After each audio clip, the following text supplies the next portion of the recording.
আশা করি সবাই সবাই ভালো আছেন। তো যারা ঢাকা থাকি এই গ্রাম অঞ্চলের ফিলটা পাই না। এই যে এখন কিন্তু বেশিরভাগ অঞ্চলে কিন্তু আপনি ধানের সিজন, এই মুহূর্তে যদি কেউ গ্রামে যান তাহলে কিন্তু প্রচুর ভালো লাগবে। দেখেন, প্রচুর ভালো লাগবে। তো ঢাকা থেকে আসলাম গ্রামের ফিল পাওয়ার জন্য। তো ঈদে ঘুরতেছি পরিবার নিয়ে, পরিজন নিয়ে। তো আপনাদের সামনে তুলে ধরলাম গ্রামের ভিউটা। আসলে গ্রামে না আসলে গ্রামের ভিউটা পাওয়া যায় না। আর গ্রামের যে একটা ফিল আছে, এই ফিলটা ঢাকা যারা থাকি তারা খুবই পাওয়া অসম্ভব। আবার যারা প্রবাসে আছে তারা এই জিনিসটাকে খুব মিস করে। দেখেন,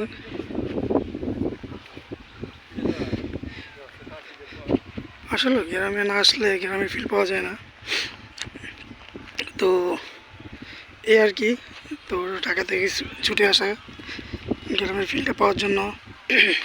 তো আমি যেখানে আছি এটা হলো আপনার কিশোরগঞ্জ।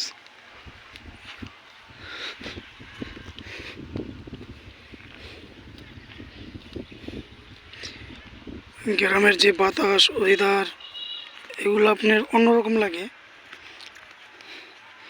মানে গ্রামের যে বাতাসটা এটা শরীরে লাগলেই মনে হয় যে একটা অন্যরকম অনুভূতি।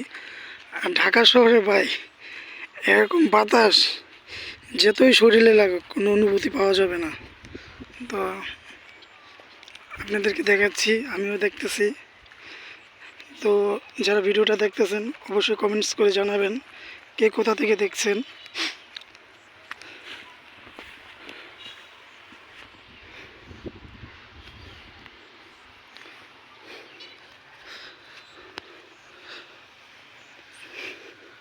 তো কারা কারা এরকম ফিল মিস করছেন, এই গ্রামের ফিল, তো সবাই কমেন্টস করে জানাবেন। তো ভিডিওটা এই পর্যন্তই, সবাই ভালো থাকবেন। আসসালামু আলাইকুম।